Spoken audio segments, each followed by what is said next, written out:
السلام عليك يا أبا عبد الله.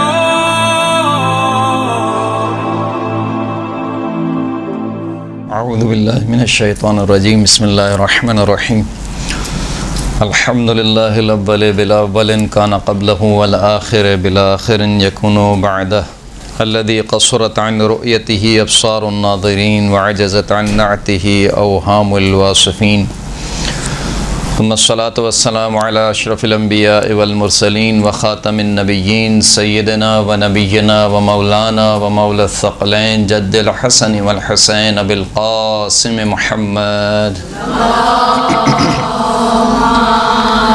صلی اللہ علیہ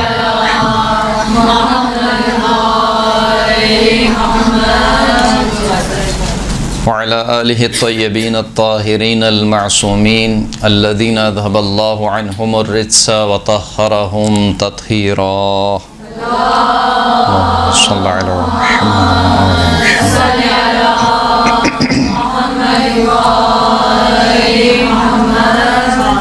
واللعنۃ الدائمۃ علی اعدائہم اجمعین اما بعد فقد قال اللہ سبحانہ وتعالی فی کتابہ المجید بسم اللہ الرحمن الرحیم رب اشرح لی صدری ویسر لی امری واحلل عقدۃ من لسانی یفقہوا قولی وقال ایضا واخی ہارون هو افصح منی لسانا فارسلہ معه ردءا لیصدقنی انی اخاف ان یکذبون۔ قرآن مجید کی دو آیات کو میں نے آپ کی خدمت میں ثناء کلام کے طور پر پیش کیا، جس میں سے دو نہیں بلکہ کئی آیات ہیں، جن میں سے جو پہلا حصہ تھا، جو پہلا ٹکڑا تھا، وہ انتہائی مشہور و معروف ہے۔ رب اشرح لی صدری ویسر لی امری واحلل عقدۃ من لسانی یفقہوا قولی، حضرت موسیٰ علیہ السلام کی دعا جو پروردگار عالم کی بارگاہ میں انہوں نے کی کہ پروردگار میرے امور کو آسان کر دے اور میرے سینے کو گشادہ کر دے اور میری زبان کی گروں کو کھول دے۔ کیوں کھول دے؟ لیفقہوا قولی، تاکہ وہ میرے قول کو سمجھ سکیں۔ اور اسی طریقے سے حضرت موسیٰ علیہ السلام نے اپنے پروردگار سے یہ التماس کی کہ پروردگار مجھے اکیلا نہ بھیج آل فرعون کی طرف، بلکہ میرے ساتھ میرے بھائی ہارون کو ہی بھیج۔ اس ہارون کی صفت کیا ہے؟ ہوا افصح من لسانا، صفت یہ ہے کہ وہ مجھ سے زیادہ فصیح ہے، گفتگو کرنے میں مجھ سے زیادہ فصیح ہے، واضح بیان رکھتا ہے، لہٰذا اس کو میرے ساتھ بھیج۔ فارسلہ معہ ردء، پس جو ہے وہ اس کو بھیج میرے ساتھ تاکہ وہ میرا مددگار بنے اور میری تصدیق کرے۔ میں یہ خوف رکھتا ہوں کہ آل فرعون میری تکذیب کریں گے، مجھے جھٹلائیں گے، لہٰذا میرے بھائی ہارون کو میرے ساتھ بھیج جو کہ مجھ سے زیادہ فصیح ہے، مجھ سے زیادہ اچھا بولنا جانتا ہے۔ دونوں آیات میں جس عنوان کے تحت میں نے ان آیات کو منتخب کیا وہ یہ کہ ذاکری کی کلاس ہے یا خطابت کی ایک کلاس ہے، اور خطابت کہیے یا آپ ذاکری کہیے، ایک بہت اہم عنصر ہے تبلیغ دین میں، دین کو پہنچانے میں، اور ہدف اور مقصد بھی ذاکری اور خطابت سے یہی ہونا چاہیے کہ ہم اچھے طریقے سے دین کو پہنچائیں۔ ایک ایسا ٹول ہے، ایک ایسا ذریعہ ہے کہ جس کی اہمیت سے کوئی انکار نہیں کر سکتا، اور لیکن یہ دونوں طرف ہے، یعنی جتنے اس کے فائدے ہیں اتنا ہی بڑا اس کا نقصان بھی ہے۔ یعنی اگر کوئی غلط آدمی ممبر پہ آ جائے اور وہ فقط فن خطابت کو جانتا ہو تو وہ جتنا بڑا نقصان پہنچا سکتا ہے دین کو، شاید کوئی اور شخص نہیں پہنچا سکتا۔ تو جہاں اس کے فائدے ہیں وہیں اس کے نقصانات بھی ہیں، اور ہم جو اس کلاس میں آئے ہیں، سیکھنے کے لیے آئے ہیں، ہدف اور مقصد یہی ہے، نیت ہماری یہی ہے کہ ہم ہماری ذات سے دین اسلام کو کوئی فائدہ پہنچ سکے، ہماری ذات سے ایک اسلامی معاشرے کو فائدہ پہنچ سکے، لہٰذا ہم یہ خطابت سیکھنے آئے ہیں، ذاکری سیکھنے آئے ہیں، تاکہ اس ذاکری کے ذریعے سے، اس خطابت کے ذریعے سے شریعت محمد اور آل محمد کو پہنچایا جا سکے اور ایک بہترین انداز میں تبلیغ ہو سکے۔ اس لیے کہ یہ بہت واضح سی بات ہے کہ اگر میرا بیان واضح نہ ہو، میں بار بار اٹک کے گفتگو کروں آپ کے سامنے، ابھی میں گفتگو کر رہا ہوں، اگر بار بار اٹکوں مثال کے طور پر، یا میرے الفاظ واضح نہ ہوں، تو آپ شاید 5 یا 10 منٹ سے زیادہ مجھے نہیں سنیں گے۔ پھر آپ کا وجود یہاں پر ہوگا یعنی ظاہری جسم آپ کا یہاں ہوگا، آپ خود کہیں اور ہوں گے. جیسے نماز میں ہوتا ہے، ظاہری وجود خدا کے سامنے ہوتا ہے، لیکن جو ہماری روح ہے یا ہمارا جسے کہنا چاہیے کہ سینس ہے، وہ کہیں اور گھوم رہے ہوتے ہیں، کہیں اور سیر کر رہے ہوتے ہیں. اسی طریقے سے خطابت اور ذاکری میں بھی اگر صحیح طریقے سے گفتگو نہ کی جائے، سلیقے سے گفتگو نہ کی جائے، صحیح الفاظ کا چناؤ نہ کیا جائے، صحیح اتار چڑھاؤ کے ساتھ گفتگو نہ کی جائے، تو جو سامعین ہوتے ہیں وہ مشکل سے 10 یا 5 منٹ آپ کو سنتے ہیں اور پھر اس کے بعد وہ کہیں اور بھٹکنے لگتے ہیں. اور ماہر نفسیات بھی یہ کہتے ہیں کہ جب بھی کوئی گفتگو کی جاتی ہے تو 20 منٹ کا ایک ٹائم پیریڈ ہوتا ہے کہ جہاں پر سامع ساتھ ساتھ ہوتا ہے، خطیب کے ساتھ ساتھ چلتا ہے. وہ 20 منٹ کے بعد پھر وہ ادھر ادھر بھٹکنا شروع ہو جاتا ہے. بہت ہی کوئی ماہر خطیب ہو یا جس کی کانٹینٹ میں اتنی جان ہو، جو مضمون میں پیش کر رہا ہو اتنی جاندار ہو کہ شروع سے لے کر آخر تک سامع جو ہے وہ خطیب کے ساتھ ساتھ چلیں. لہٰذا بہت سی چیزیں ہمیں بتلائی بھی جاتی ہیں، سکھائی بھی جاتی ہیں کہ کس طریقے سے سامع کو اپنے ساتھ ساتھ رکھنا ہے. خطابت میں بہت اہم چیز ہے. اگر آپ نے سامع کو اس کے حال پہ چھوڑ دیا، وہ صرف دیکھ رہا ہے، آپ کو سن نہیں رہا ہے، آپ کے کانوں میں اس کی آواز پڑ رہی ہے لیکن کان سے نیچے نہیں اتر رہی ہے دل میں. اصل مقصد کیا ہے؟ کان سے کہاں جانی چاہیے؟ دل میں جائے. تو جب تک وہ چیز نہیں ہوگی اس وقت تک کیا ہوگا؟ آپ کی خطابت، جسے کہ آپ کہہ سکتے ہیں کہ خطابت کا فائدہ حاصل نہیں ہوگا. صحیح ہے، وہ ذکر مصائب ہو جائیں گے، ذکر محمد اور آل محمد ہو جائے گا، اس کا ثواب ایک اپنی جگہ ہے، لیکن جو چیز آپ پہنچانا چاہ رہے تھے اپنے سامعین کی طرف وہ نہیں پہنچ پائیں گے. تو اسی کی اہمیت کو مد نظر رکھتے ہوئے حضرت موسیٰ علیہ السلام اپنے پروردگار سے دعا کر رہے ہیں کہ پروردگار میری زبان کی گرو کو کھول دے. کیوں کھول دے؟ لیفقہوا قولی، تاکہ میں جو بات کہوں یہ میری بات کو سمجھ سکیں. اسی طریقے سے دعا کر رہے ہیں کہ پروردگار مجھے اکیلا نہ بھیج بلکہ میرے ساتھ میرے بھائی ہارون کو بھیج، جو مجھ سے زیادہ فصیح ہے، یعنی مجھ سے زیادہ اچھا بولنا جانتا ہے. آج کی گفتگو میں ہم جس موضوع پر گفتگو کرنا چاہتے ہیں وہ یہ کہ خطابت کی تعریف کیا ہے اور خطابت کے اجزاء کیا ہیں. خطابت کہتے کسے ہیں؟ آپ میں سے کسی کو معلوم ہے خطابت کی تعریف کیا ہے؟ کسے کہا جاتا ہے خطابت؟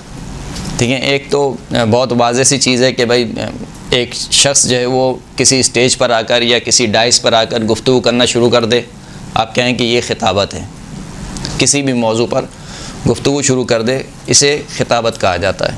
یعنی جو عوام الناس کے ذہن میں جو خطابت کا ایک مفہوم ہے وہ یہ ہے کہ کسی بھی موضوع پر ایک شخص کسی بلند مقام پر چڑھ کے جہاں پر وہ نمایاں ہو، یعنی ابھی جیسے میں کرسی پہ بیٹھا ہوا ہوں، آپ لوگ نیچے بیٹھے ہوئے، ایک نمایاں مقام ہو، وہاں پر بیٹھ کر وہ گفتگو کرنا شروع کرے، اس کو کہا جاتا ہے خطابت. اگر نیچے بیٹھ کر ایک حلقے میں مثال کے طور پر گفتگو کی جائے تو اس کو خطابت نہیں کہا جاتا، اس کو حدیث کہا جاتا ہے. یا گفتگو کرنا، آپس میں گفتگو کرنا کہا جاتا ہے، اس کو خطابت نہیں کہا جاتا ہے. خطابت کے لیے ایک خاص ماحول درکار ہوتا ہے. خاص ماحول سے مراد کیا ہے کہ سامعین ہو. اگر سامعین نہ ہو تب بھی خطابت نہیں کہلائے گی. یعنی ابھی یہاں پہ صرف کیمرہ لگا اور میں گفتگو کرتا رہوں تو اب اس کو خطابت نہیں کہیں گے، ریکارڈنگ کہیں گے، لیکن اب اس کو خطابت نہیں کہیں گے. خطابت کے لیے خطیب ہونا ضروری ہے اور سامعین کا ہونا ضروری ہے اور خطیب کا ایک واضح مقام پر ہونا ضروری ہے. مثال کے طور پر کھڑے ہو کے یا کرسی پر بیٹھ کر، جس طریقے سے غدیر خم میں ہوا کہ اللہ کے رسول نے کیا کیا؟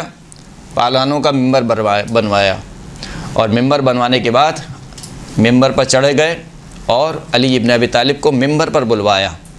یہ کام اللہ کے رسول ویسے بھی کر سکتے تھے، لیکن کیونکہ ایک انتہائی اہم پیغام تھا جو کہ پہنچانا تھا، لہٰذا ہر کام غیر معمولی طریقے سے ہوا. ممبر بھی بنا غیر معمولی ممبر، یعنی عام طور پہ جو ممبر ہوتا ہے وہ ممبر نہیں بلکہ اونٹوں کے پالانوں کا ممبر بنا. پھر اس کے بعد مولا کائنات کو ایسے ہی کہہ سکتے تھے کہ میرا بھائی، جس سے کہ حضرت موسیٰ نے کہا کہ میرا بھائی ہارون اس کو میرا وزیر قرار دے، میرا جانشین قرار دے. وہ بھی کہہ سکتے تھے کہ دیکھو میرے جانے کے بعد میرا بھائی علی ابن ابی طالب میرا وزیر، میرا وصی، میرا جانشین ہے. لیکن کہا کہ نہیں، خطابت کے ساتھ ساتھ جو کام اللہ کے رسول نے کیا، جو کام خطیب کے لیے انتہائی اہم ہے، وہ یہ کہ مطالب کو ایسا پیش کرنا کہ جو معنی ہے وہ تصویر کی صورت میں اس کے سامنے آ جائیں. جیسے ہم کہتے ہیں امیجینیشن، یعنی جو بات آپ پہنچانا چاہ رہے ہیں گویا وہ اس بات کو اپنی آنکھوں سے دیکھ رہے ہوں، سامعین اس بات کو اپنی آنکھوں سے، معنی اور مفہوم کو اپنی آنکھوں کے سامنے دیکھ رہے ہوں. تو نہ صرف اللہ کے رسول نے پالانوں کا ممبر بنوایا، خطبہ دیا، مولا کائنات کو ممبر پر بلوایا، اور ممبر پر بلوانے کے بعد مولا کائنات کو اتنا بلند کیا کہ بغل کی سفیدی نظر آنے لگی، اور پھر اس کے بعد کہا کہ من کنت مولاہ فہذا علی مولا، یعنی کوئی کام ایسا نہیں چھوڑا کہ جہاں کوئی شخص کہے کہ نہیں شاید میں بھول گیا، شاید ایسا نہیں ایسا ہوا ہوگا۔ ہر کام اللہ کے رسول نے ایسا کیا کہ یہ واقعہ یاد رہے، کیونکہ جب عام گفتگو ہوتی ہے اور اس میں معمول کے مطابق کام جاری رہتے ہیں تو انسان بھول جاتا ہے۔ ابھی مثال کے طور پر 1 گھنٹے کی کلاس ہوگی، کسی کو بھی 1 گھنٹے کی کلاس یاد نہیں رہے گی، لیکن اگر اس کلاس میں کوئی غیر معمولی کام ہو جائے، اچانک سے لائٹیں بند ہو جائیں مثال کے طور پر، اچانک سے مائک نیچے گر جائے، اچانک سے کتاب بند ہو جائے، یہ غیر معمولی کام ہے، یہ یاد رہے گا۔ تو اللہ کے رسول نے نہ جانے کتنے غیر معمولی کام کیے، جو آگے رہ گئے تھے ان کو پیچھے بلوایا، جو پیچھے رہ گئے تھے ان کا انتظار کیا، نماز با جماعت کی، اور پھر اس کے بعد دھوپ میں، تیز دھوپ میں پالانوں کا ممبر بنوا کر اور پھر مولا کائنات کا اعلان کیا تاکہ یہ واقعہ نقش ہو جائے لوگوں کے ذہنوں میں۔ یہی وجہ ہے کہ آج ہر شخص حدیث غدیر کی تعویل تو کرتا ہے لیکن انکار نہیں کر سکتا کہ حدیث غدیر یا غدیر کا کوئی واقعہ ہوا ہی نہیں ہے۔ یہ انکار کیوں نہیں کر سکتا؟ کیونکہ اللہ کے رسول نے نقش کر دیا تھا یہ واقعہ۔ تو خطیب کے لیے ایک اہم کام کیا ہوتا ہے کہ مطالب کو ایسے بیان کرے کہ ذہنوں میں نقش ہو جائے، امیجنیشن، یعنی اس کی ایک تصویر بن جائے اور سامع اس کو گویا اپنی آنکھوں سے دیکھ رہا ہو۔ تو خطابت کی ایک تعریف کی گئی نصیر الدین طوسی، شیخ نصیر الدین طوسی کی جن کی کتاب ہے تجرید المنطق، انہوں نے خطابت کی تعریف کی کہ بأنہا صناعت علمیہ یمکن معہا اقناع الجمہور فیما یراد ان یصدق به قدر الامکان۔ خطابت کیا ہے؟ خطابت ایک علمی صنعت ہے، صنعت یعنی فن، ایک آرٹ ہے۔ ابھی ہم خطابت کی بات کر رہے ہیں، خطابت میں کیا ہونا چاہیے، کس کو خطیب ہونا چاہیے، اس کی بات نہیں کر رہے ہیں۔ خود خطابت کیا ہے؟ خطابت ایک آرٹ ہے، ایک فن ہے۔ جس طریقے سے ہماری زندگی میں بہت سارے آرٹ ہیں، مثال کے طور پر گاڑی چلانا کیا ہے؟ ایک آرٹ ہے، ایک فن ہے۔ ہر شخص مثال کے طور پر پیدا ہوتے ہی گاڑی چلانا نہیں جانتا، بلکہ وہ گاڑی چلانا سیکھتا ہے اور پھر اس کے بعد وہ اس میں مہارت حاصل کرتا ہے۔ اسی طریقے سے مثال کے طور پر پینٹنگ کیا ہے؟ ایک آرٹ ہے، ایک فن ہے۔ ہر شخص جو ہے وہ پیدا ہوتے ہی پینٹنگ بنانا یا تصویر بنانا نہیں جانتا ہے، وہ سیکھتا ہے، سیکھنے کے بعد پریکٹس کرتا ہے اور پھر اس مرحلے پر پہنچتا ہے کہ وہ ماہر آرٹسٹ ہو جاتا ہے۔ تو اسی طریقے سے خطابت بھی کیا ہے؟ ایک آرٹ ہے، ایک فن ہے، اس میں کوئی دو رائے نہیں ہے کہ آپ کہیں کہ مثال کے طور پر آپ تو ہمیں اداکاری سکھا رہے ہیں، تو اداکاری بے شک آج کل جو خطابت ہو رہی ہے اس میں اداکاری کا عنصر زیادہ آ رہا ہے، لیکن اداکاری سے مراد یہاں پر کیا ہے؟ یعنی اپنی بات کو اچھے طریقے سے پیش کرنا، یعنی نیک ہدف کے تحت۔ اداکاری سے مراد یہ نہیں ہے کہ وہاں پر زبردستی کچھ ایسے کام کیے جائیں کہ جس کی وجہ سے لوگ مثال کے طور پر دھاڑے مار مار کے روئیں، مصائب میں کچھ ایسے کام کیے جائیں یا فضائل میں کچھ ایسے کام کیے جائیں کہ جس کی وجہ سے مجمع پورا کھڑا ہو جائے۔ تو نہ مجمع کی داد اصل مقصد ہے اور نہ ہی اصل مقصد شہرت اور جاہ طلبی ہے، بلکہ اصل مقصد کیا ہے کہ دین کا جو پیغام ہے وہ اچھے طریقے سے پہنچ جائے۔ صحیح ہے، یہ مراد ہے۔ تو کہا کہ ایک صنعت ہے، علمی صنعت ہے، ایک علمی فن ہے۔ اس کا ہدف اور مقصد کیا ہے؟ یمکن معہا اقناع الجمہور۔ خطابت کا اصل و مقصد کیا ہے کہ جو سامعین ہیں، سامعین کو کسی موضوع سے متعلق قانع کر دیا جائے۔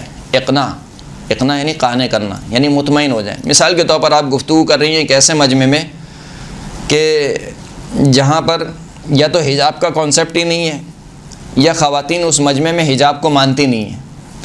اب آپ کو ایسی گفتگو کرنی ہے حجاب کے موضوع پر کہ اس آپ کی گفتگو سننے کے بعد وہ مطمئن ہو جائیں کہ ہاں حجاب واجب ہے، حجاب کرنا چاہیے مثال کے طور پر۔ یا آپ ایک ایسے مجمع میں گفتگو کر رہے ہیں کہ مثال کے طور پر وہ خمس کو مانتے ہی نہیں ہیں، غیبت کے زمانے میں کوئی خمس نہیں ہے، مثال کے طور پر یہ مثالیں دے رہا ہوں۔ تو آپ کو ایسی گفتگو کرنی ہے خمس کے متعلق، ایسے شواہد، ایسے دلائل پیش کرنے ان کے سامنے کہ وہ قانع ہو جائیں کہ ہاں مجھے خمس نکالنا ہے۔ یا مثال کے طور پر آپ دیکھ رہے ہیں کہ ایک معاشرہ ایک بیماری میں مبتلا ہے، روحانی بیماری میں۔ مثال کے طور پر کہ آپ دیکھ رہے ہیں کہ ہر شخص دنیا کے پیچھے بھاگ رہا ہے، ہر شخص اپنی دنیا بنانے کے پیچھے لگا ہوا ہے۔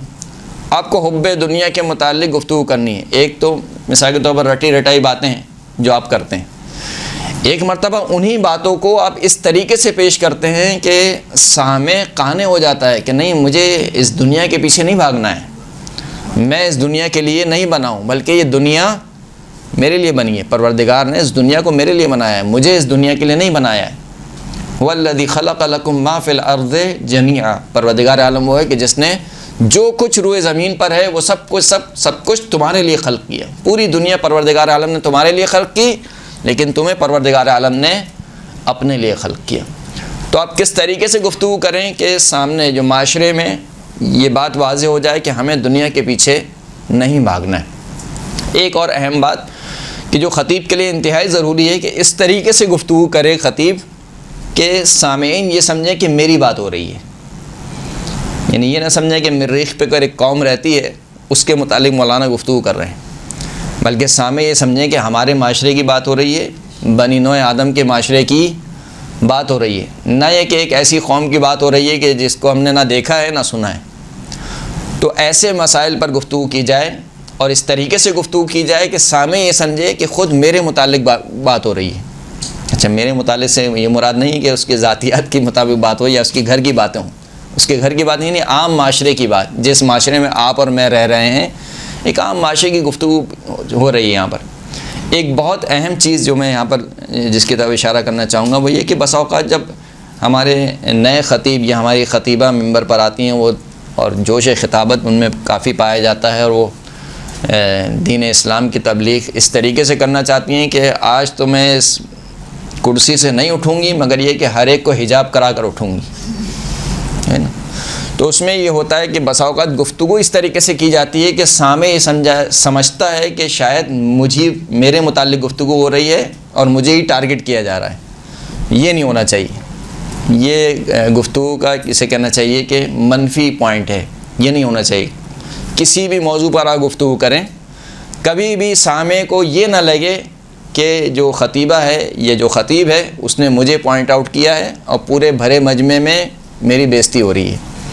یعنی مثال کے طور پر میں مردوں کی مثال لوں، ایک شخص جو ہے وہ داڑھی منڈا ہوا بیٹھا ہوا ہے، اب میں گفتگو شروع کروں داڑھی رکھنی چاہیے اسلام میں اور یہ اور وہ اور فلاں، اور لوگ آ جاتے ہیں مجلس حسین میں اور داڑھی منڈے آ جاتے ہیں، کس طریقے سے امام حسین کے زری میں جائیں گے، کس طریقے سے مثال کے طور پر مولا عباس کے حرم کو، مولا عباس کے علم کو چومیں گے، ایک داڑھی منڈا شخص کے یزید کے جیسے اس نے شکل بنائی ہوئی ہے۔ اب یہ جو الفاظ میں کہہ رہا ہوں یہ میں تبلیغ کر رہا ہوں یا اس کو دور کر رہا ہوں دین سے؟ یہ میں اس کو دین سے دور کر رہا ہوں۔ اگر مجھے اس کو لانا ہے، اس کو سمجھانا ہے کہ داڑھی کیوں رکھنا ضروری ہے، تو مجھے بجائے تنقیدی پہلو پر گفتگو کرنے کے مثبت پہلو پر گفتگو کرنی چاہیے کہ داڑھی کے مثبت پہلو کیا ہیں، کیوں پروردگار عالم نے داڑھی کو خلق کیا۔ یہ جو ہماری اتنی سی ابرو ہیں جو پروردگار عالم نے رکھی ہیں، امام نے فرمایا کہ اے مفضل، توحید مفضل میں امام نے تقریباً جو چیزیں انسان کی خلق ہوئی ہیں، آنکھوں کی مثال کے طور پر حکمت بتایا کہ آنکھوں کو اس طریقے سے کیوں خلق کیا، ناک کو اس طریقے سے کیوں خلق کیا، آنکھوں کو یہاں پر کیوں رکھا، منہ کو نیچے کیوں رکھا۔ وہیں پر امام نے حکمت بیان کی کہ یہ جو ابرویں رکھی ہیں یہ اس وجہ سے رکھی ہیں کہ جب پسینہ آئے تو یہ پسینہ آنکھوں میں نہ چلے جائے، تاکہ اس وجہ سے کیا ہوگا، آنکھوں کو نقصان پہنچے گا۔ پروردگار کتنا رحمان ہے اپنے بندے پر کہ نہیں چاہتا ہے میرے بندے کو اتنی سی اذیت ہو کہ اس کا پسینہ اس کی آنکھوں میں چلے جائے۔ جب اتنے سے بالوں کی اتنی حکمت ہے تو اتنے سارے بالوں کی کتنی حکمت ہوگی۔ یہ ایک طریقہ کار ہے سمجھانے کا، جس میں سامنے والے کو یہ نہ لگے کہ مولانا مجھ پر ٹونٹ کر رہے ہیں، یا سامنے والی مومنہ کو یہ نہ لگے کہ جو ذاکرہ ہے اس نے مجھے دیکھ لیا ہے اور اب پوری مجلس ہی میرے اوپر ہوگی۔ صلاۃ پڑھے محمد و آل محمد۔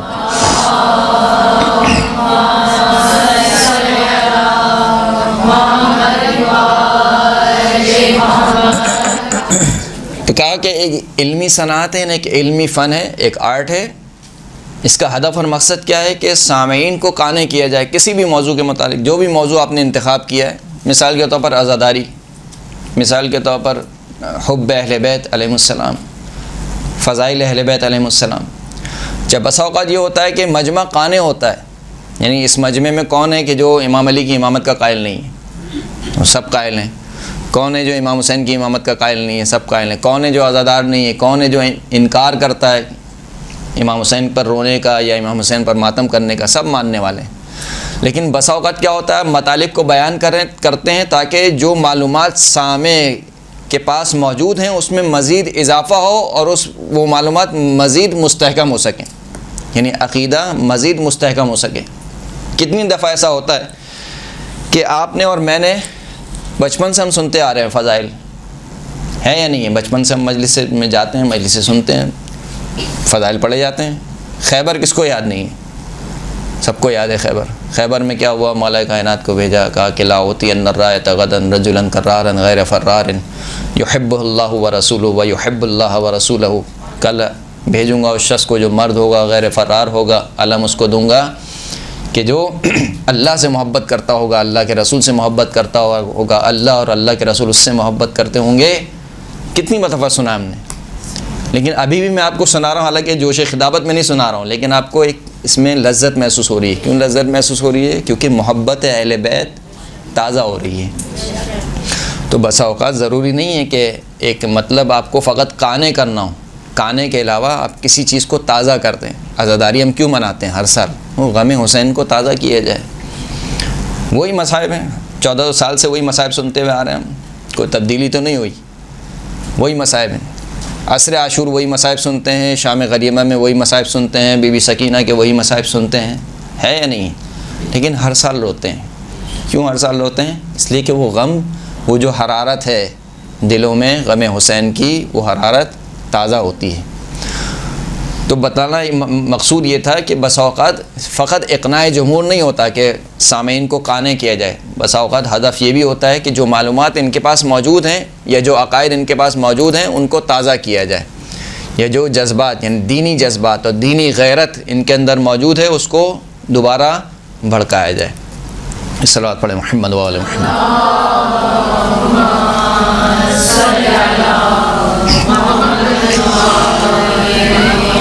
بس ہم نے جو خطابت کی تعریف کی اس میں چند چیزیں ہونا ضروری ہیں۔ پہلی چیز یہ کہ المشافہ یعنی روبرو گفتگو ہو، روبرو گفتگو ہو، گفتگو ہونا چاہیے۔ لکھنے کو خطابت نہیں کہتے ہیں، لکھنے کو کیا کہتے ہیں؟ مقالہ کہتے ہیں۔ اگر میں اپنی یہی گفتگو کو لکھ کے آپ کے سامنے پیش کروں تو اس کو خطابت نہیں کہیں گے، اس کو کیا کہیں گے؟ مقالہ کہیں گے۔ گفتگو ہونی چاہیے، وہ بھی بالمشافہ، یعنی سامنے سامعین موجود ہوں۔ دوسرا عنصر یعنی سامعین موجود ہوں، اور یہ سامعین کا موجود ہونا یہ خطابت کا انتہائی اہم ترین جز ہے، یعنی اس کے بغیر خطابت نہیں ہے، وہ کچھ بھی آپ اس کو کہہ سکتے ہیں۔ خطیب کے لیے سامع کا سامنے، سننے والے کا سامنے ہونا ضروری ہے۔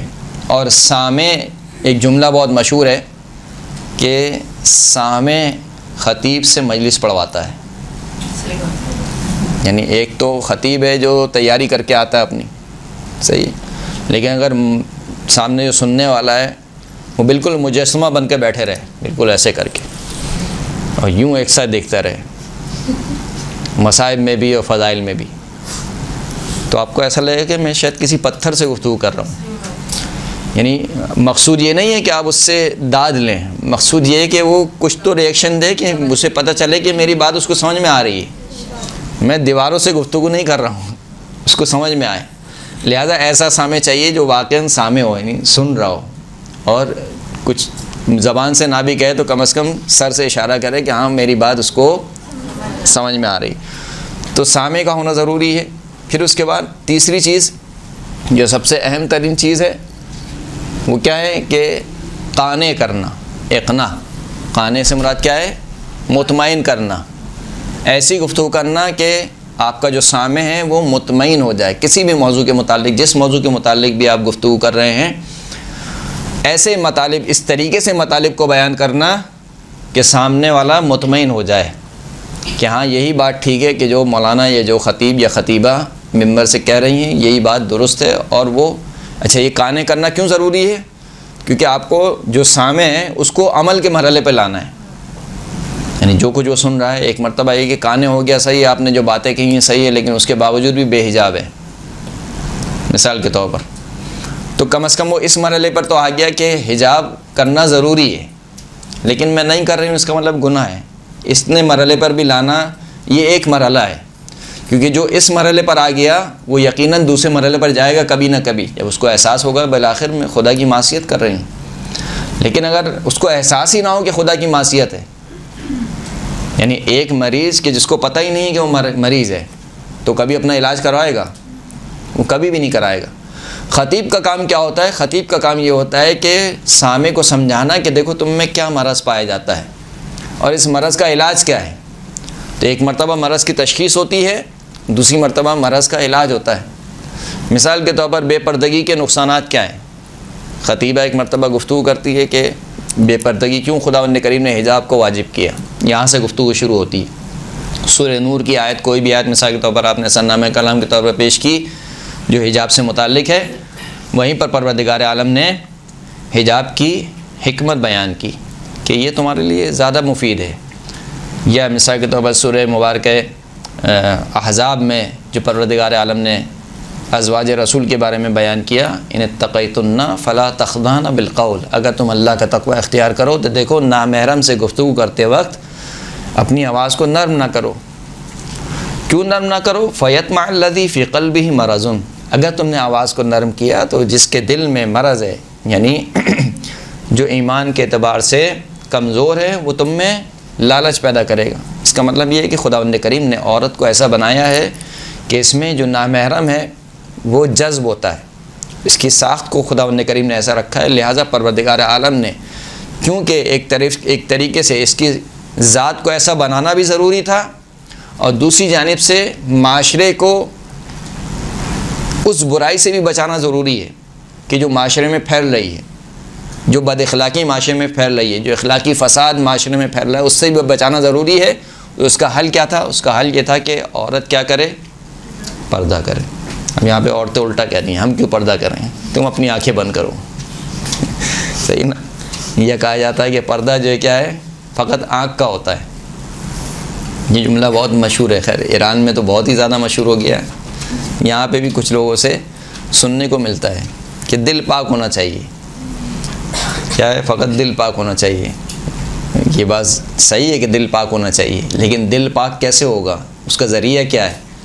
اس کا ذریعہ یہ کہ جب میں کچھ چیزوں سے ظاہری طور پر بچوں گا تو دل پاک ہوگا، ہے نا؟ میں ایک طریقے سے گانا چلاتے رہوں، گاڑی میں گانے چلا کے پھروں، وہ کہوں کہ دل پاک ہونا چاہیے، آواز بھلے آتے رہے کانوں میں، تو دل پاک کیسے ہوگا؟ جب گانے کی آواز کانوں میں پڑ رہی ہے تو کیا دل پاک ہو جائے گا؟ نہیں، گانے کو پہلے بند کرنا پڑے گا، جب تک بند نہیں کروں گا اس وقت تک دل پاک نہیں ہوگا۔ آپ کہیں گے غیبت سے کیا ہوتا ہے؟ دل پاک ہونا چاہیے، دل میں برائی تھوڑی ہے، دل کی بہت اچھی ہے بھائی، دل کی بہت اچھی ہے، سامنے والا آپ کے اندر نہیں ہے، سامنے والا آپ کا ظاہر دیکھ رہا ہے، صحیح نا؟ تو اس لیے کیا کہا کہ دل کب پاک ہوگا؟ جب ظاہر پاک ہوگا، ظاہر کو پاک کرو تاکہ دل پاک ہو۔ تو لہٰذا یہ جملے کہے جاتے ہیں کہ آنکھ کا پردہ ہوتا ہے اور دل پاک ہونا چاہیے، یہ فقط راہ فرار ہے، یعنی آپ خدا کی جو تکلیف ہے، جو خدا کا ایک واجب عمل ہے، اس سے آپ راہ فرار کرنا چاہتے ہیں۔ بہرحال تو قانے کرنا جو ہے وہ ضروری ہے۔ تیسری چوتھی اور آخری چیز جو انتہائی اہم ہے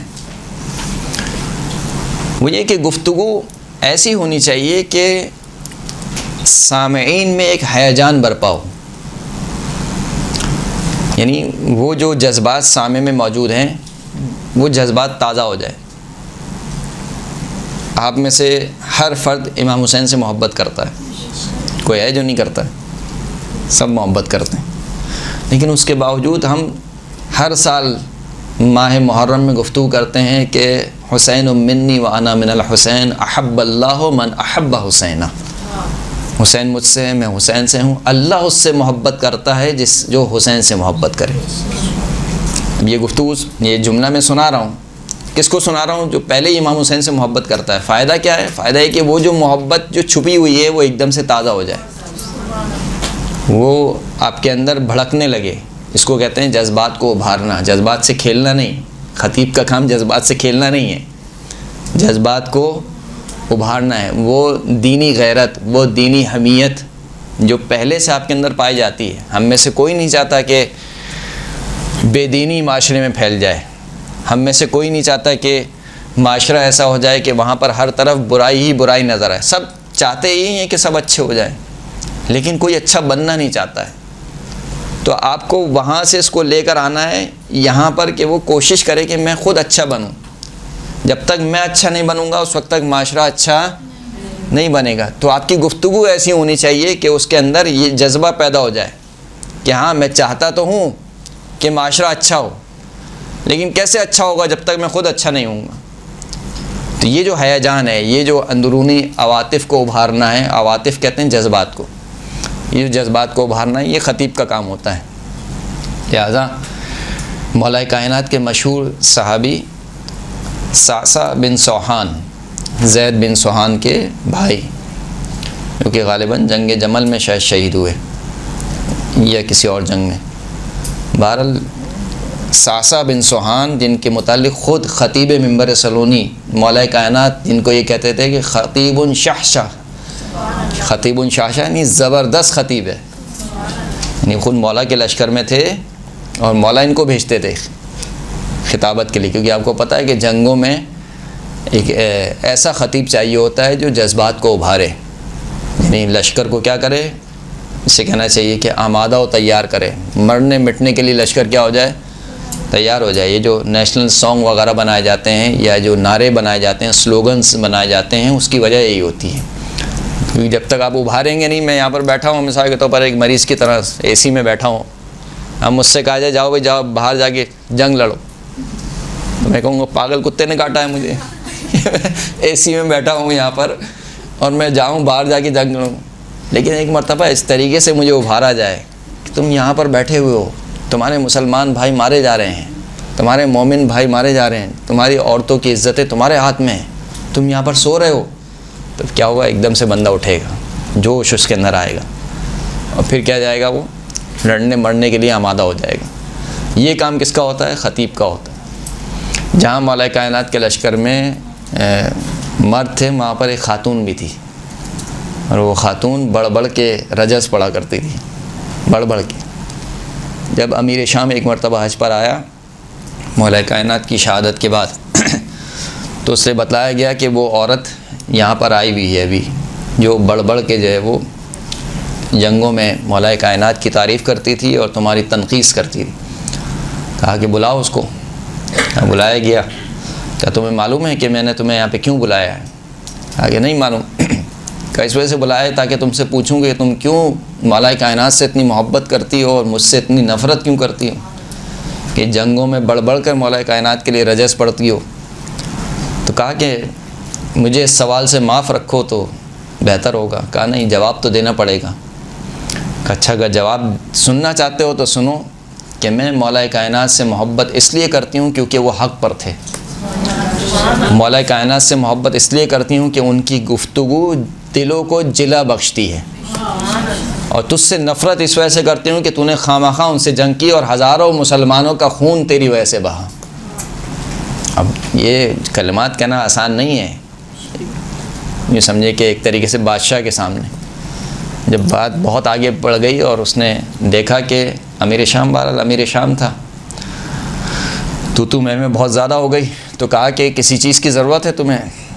کہا کہ اگر میں جو کچھ مانگوں وہ تم دو گے؟ کہا جو تم مانگو گی میں تمہیں دوں گا۔ کہا مجھے سرخ بالوں والے 100 اونٹ چاہیے۔ سرخ بال یعنی مہنگے ترین اونٹ ہوتے ہیں، سرخ بالوں والے، حمر النعم کہا جاتا ہے ان کو، سرخ بالوں والے 100 اونٹ۔ کہا اچھا اگر یہ 100 اونٹ دے دوں تو میں تمہارے نزدیک علی کے برابر ہو جاؤں گا؟ کہا کبھی نہیں، کبھی بھی نہیں۔ یعنی آپ جرأت دیکھیے اس مومنہ عورت کی۔ کہا کہ اگر یہ اونٹ مل بھی جائیں تب بھی تم علی کے برابر نہیں ہوگی۔ کہا اچھا اس کو سرخ بالوں والے 100 اونٹ دے دو۔ 100 اونٹ دیتے ہوئے کہا کہ اگر آج میری جگہ علی ہوتے تو تمہیں 1 اونٹ بھی نہ دیتے۔ عورت نے کہا اگر تیری جگہ علی ہوتے تو 1 اونٹ تو کیا، 1 اونٹ کا 1 بال بھی نہ دیتے۔ کہا کیا؟ کہا کیوں؟ کہا اس لیے کہ یہ مسلمانوں کا مال ہے جسے تم نے اپنی جاگیر بنا رکھا ہے۔ اللہم صلی علی محمد و آل محمد۔ تو خطیب کا کام یہ ہوتا ہے کہ جذبات کو ابھارا جائے، یعنی وہ دینی جذبات جو پہلے سے موجود ہیں سامع کے اندر، ان جذبات کو ابھارا جائے تاکہ وہ مزید برائی میں مبتلا نہ ہو۔ یعنی ہم ہر سال گفتگو سنتے ہیں، ہر سال امام حسین کے فضائل سنتے ہیں، ہر سال مولا کائنات کے فضائل سنتے ہیں، ہر سال اہل بیت اطہار کے فضائل سنتے ہیں۔ وجہ کیا ہے؟ وجہ یہ ہے کہ کیونکہ محبت ہم سب کرتے ہیں، یعنی جو دین پر عمل نہیں بھی کر رہا ہے بظاہر ہم دیکھ رہے ہیں اپنی آنکھوں سے، وہ بھی بالآخر امام حسین سے محبت کرتا ہے. تو ہم اس کو جو محبت جو اس کے دل میں ہے، ہم چاہتے ہیں کہ وہ اس محبت کے ذریعے سے عمل کے مرحلے پر آ جائے. لہٰذا بار بار اس کے سامنے فضائل پڑھے جاتے ہیں، بار بار اس کے سامنے مصائب پڑھے جاتے ہیں، تاکہ وہ محبت اس کو کہاں پر لے آئے؟ ترقی کی طرف لے آئے اور منزل عبودیت کی طرف لے آئے، بندگی کی طرف اس کو لے کر آ جائے. ایک صلوات پڑھے محمد و آل محمد.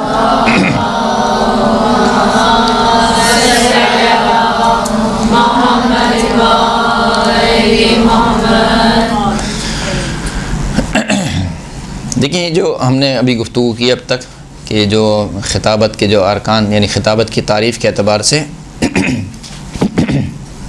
جو ہم نے گفتگو کی، خطابت کے کچھ اہم عنصر ہیں، اہم اجزاء ہیں.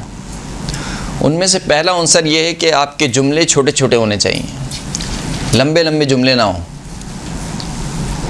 کیونکہ سامع سنتے سنتے تھک جاتا ہے. انسان کے کان کیا ہوتے ہیں؟ تھک جاتے ہیں. ایک وقت وہ آتا ہے کہ آپ اس سے وہ دیکھ رہا ہوتا ہے آپ کی طرف، کان میں آواز بھی پڑ رہی ہوتی ہے، لیکن وہ سمجھ نہیں رہا ہوتا کہ آپ کیا کہہ رہے ہیں. اگر کبھی ماؤں کو یہ تجربہ زیادہ ہے، مائیں بچوں کو بہت سناتی ہیں، ہے نا. مائیں بچوں کو، یعنی میں خود بھی کہتا ہوں اپنی خانم کو کہ آپ محبت بھی کیا ہونی چاہیے، ایک حد میں ہونی چاہیے، اور نفرت بھی ایک حد میں ہونی چاہیے. جب عورتوں کو غصہ آتا ہے، ماؤں کو جب غصہ آتا ہے، تو مسلسل ایک کے بعد ایک جملے، اور وہ بھی مسلسل. اس سے ہوتا کیا ہے؟ اس سے ہوتا ہے کہ بچہ پھر ان جملوں کا عادی ہو جاتا ہے، پھر اس پہ اثر نہیں ہوتی. اس کو پتہ ہے کہ یہ غلطی ہوئی ہے، اب مما یہاں سے شروع ہوں گی اور یہاں پہ ختم ہوں گی. یعنی اس کو پتہ ہے کہ اتنے منٹ تک مجھے ایسے ہی رہنا ہے، ایسے کر کے. اگر اپنی جان بخشی چاہیے تو ایسے ہی مجھے سنتے رہنا ہے. تو آپ کو سامع کو ایسے نہیں بنانا ہے کہ وہ اسٹیچو کی طرح بس بیٹھا رہے آپ کے سامنے. اگرچہ کہ خطابت میں ایک شخص کا کام ہے، میں بول رہا ہوں، لیکن آپ سن رہے ہیں، سننے کے ساتھ ساتھ آپ مجھے ریئیکشن دے رہے ہیں. یعنی آپ کا بھی کام اتنا ہی ہے جتنا میرا کام ہے. اللہ مغفرت کرے اس کی، آغا نسیم کی مشہور خطیب تھے، دنیا سے رخصت ہو گئے، خدا نے کریم مغفرت فرمائے. وہ کہتے تھے کہ خطابت میں فقط میرا کام نہیں ہے بولنا، آپ کا بھی کام ہے. یعنی مجلس میں آپ آئے ہیں تو آپ کا بھی کام ہے کہ آپ بھی کم از کم سر کے اشارے سے یہ بتائیں کہ ہاں آپ کو بات سمجھ میں آ رہی ہے. تو جملے چھوٹے ہونے چاہیے. جب جملے بڑے ہوں گے تو کیا ہوگا؟ ضائع ہو جائیں گے جملے. یعنی وہ جو آپ کا ذہن ہے وہ اس بات کو سوچنے میں مشغول ہے کہ آپ نے جملے کی ابتدا کہاں سے کی اور ختم کہاں پر کیا. جب تک جملہ کمپلیٹ نہیں ہوتا، معنی کمپلیٹ نہیں ہوتے. اگر میں ادھورے جملے بولوں کیا ہوگا؟ آپ کچھ نہیں سمجھ پائیں گے میری گفتگو. ادھورے اگر میں جملے بولوں نہیں سمجھ پائیں گے. جب تک جملہ کمپلیٹ نہیں ہوتا ہے اس وقت تک معنی کمپلیٹ نہیں ہوتا ہے. تو اب جتنا جملوں کا آپ بڑا کرتے جائیں گے اس کو سمجھنے میں اتنا ہی محنت درکار ہے. میرے ذہن کو سمجھنے میں محنت درکار ہے، کیونکہ ہمارا جو ذہن ہے ایک کمپیوٹر کی طرح ہے، ملاتا ہے ایک چیز کو دوسری چیزوں سے. جب وہ ملاتا ہے تو جتنا لمبا ہوتا جائے گا، فاصلے جتنے بڑھتے جائیں گے، اس کو سمجھ میں نہیں آئے گا کہ یہ والا ٹکڑا اس سے مل رہا ہے یا یہ والا ٹکڑا اس سے مل رہا ہے. اور کتنی دفعہ ایسا ہوتا ہے کہ سامع ادھوری بات لے کے چلے جاتا ہے. کیوں ادھوری بات لے کے جاتا ہے؟ کیونکہ اپنے جملے اس طریقے سے کی یا گفتگو اس طریقے سے کی کہ سامع سمجھ نہیں پایا کہ آپ کیا کہنا چاہ رہے تھے. جملے کیا ہونے چاہیے؟ چھوٹے چھوٹے جملے ہونے چاہیے. مثال دوں میں آپ کو. مثال کے طور پر بی بی زینب سلام اللہ علیہ کا خطبہ. صلی اللہ علیہ